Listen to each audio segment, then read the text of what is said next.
em Gálatas capítulo 5, verso 19. Nós estamos fazendo uma série de estudos sobre as obras da carne e o fruto do Espírito, não é isso? Já estamos na quarta semana e só vimos um versículo até agora, né? Gálatas 5,19. Ora, as obras da carne são conhecidas e são prostituição, impureza, lascívia. Nós vamos ficar por aqui.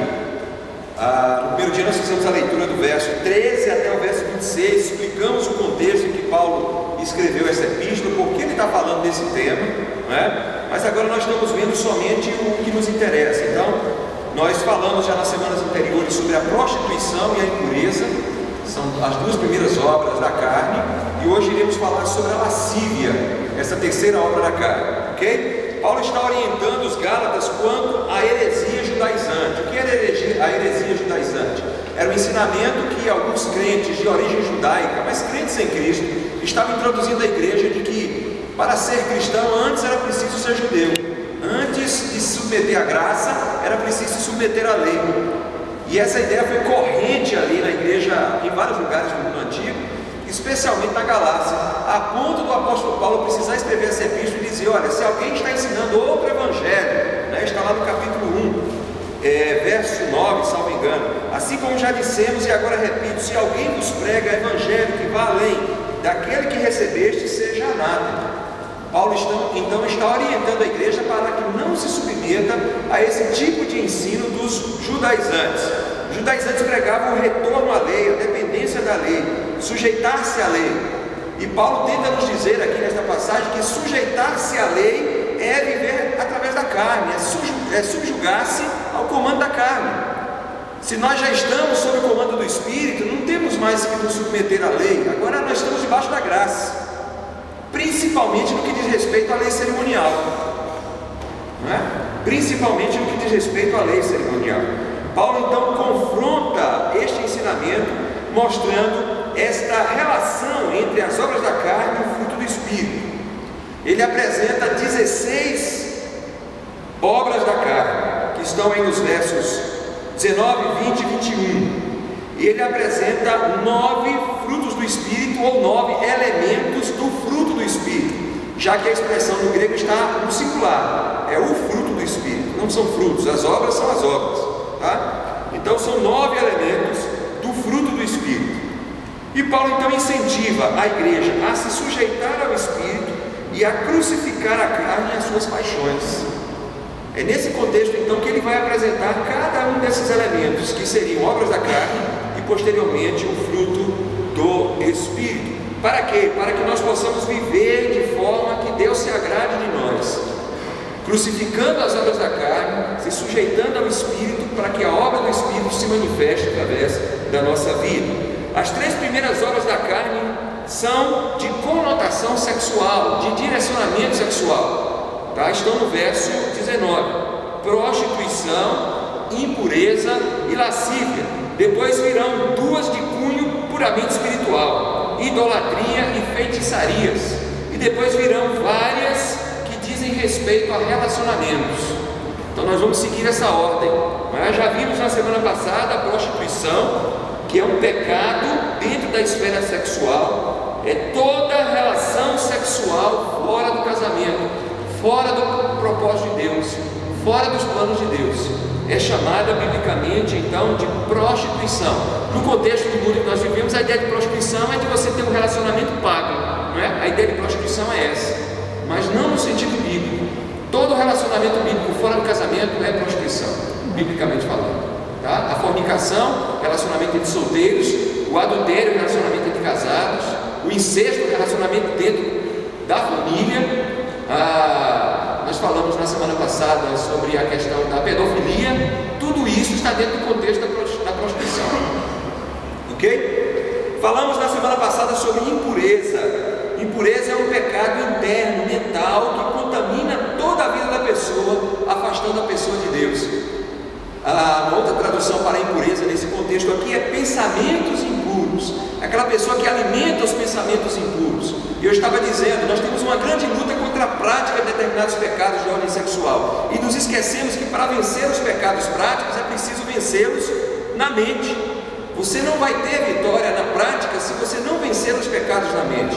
Se você continuar alimentando o pecado mentalmente, você vai cair neste pecado. Então é preciso contornar a situação na nossa mente.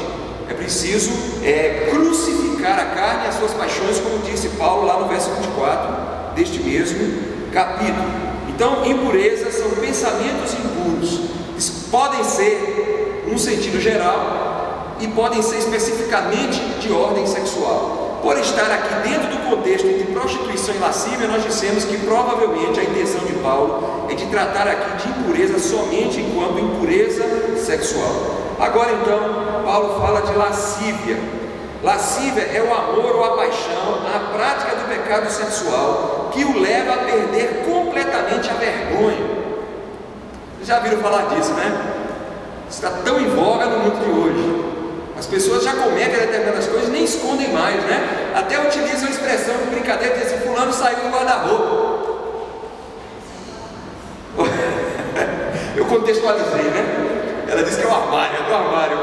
Eu estou contextualizando, né? Fulano saiu do armário, né? Especificamente sobre a homossexualidade. Sobre a sexualidade se fala muito isso hoje.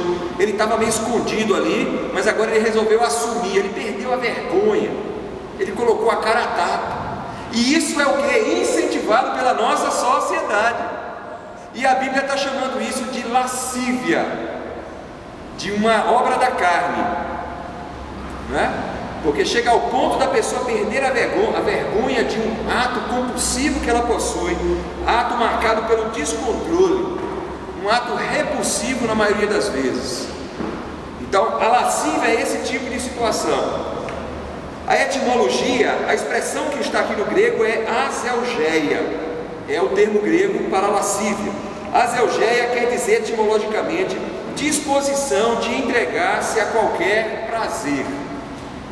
Ou seja, não tem a ver só com sexualidade, né? Qualquer prazer em qualquer esfera, o prazer de comer, o prazer de beber, o prazer de comprar, né? Há tantas compulsões nos dias de hoje, há estudiosos que estão trabalhando essa questão das compulsões, do descontrole das pessoas em relação a determinadas tendências do mundo de hoje. Tem gente que anda frequentando psicólogo porque não consegue se controlar em relação a fazer compras, ao consumo. Outro não consegue se controlar pela questão da alimentação, outro no uso da bebida. E outro em relação à questão da sexualidade. A revista Casal Feliz traz, essa atual, eu recebi anteontem, traz uma matéria exatamente sobre este assunto. Não chama de lascívia, mas fala de compulsão sexual e traz o exemplo daquele jogador de golfe norte-americano Tiger Woods. Não sei se vocês acompanharam na mídia, um escândalo aí mundialmente, de proporções mundiais, porque ele era mundialmente conhecido. Um homem casado, bem casado, mas que não tinha controle sobre a sua sexualidade, né? E isso levou então a um estado de compulsão sexual. A aselgeia traz a ideia de não sentir necessidade de esconder de ninguém o seu pecado. Você tem a tendência, você sente vontade de fazer aquilo, você faz e você já não se esconde. Você já não esconde de ninguém, você não faz questão disso. A pessoa perdeu completamente a vergonha, ela não está interessada em saber o que os outros pensam sobre aquele pecado. Isso pode ser traduzido por devassidão. Na Bíblia não tem, na nossa Bíblia evangélica não tem essa expressão, mas na Bíblia católica, em um dos livros apócrifos, no livro de Sabedoria, capítulo 14, verso 26, essa palavra é traduzida por devassidão. Em Romanos 13, Efésios 4, 19, alguém lê para mim, Romanos 13, Efésios 4, 19, a aselgeia é traduzida por dissolução.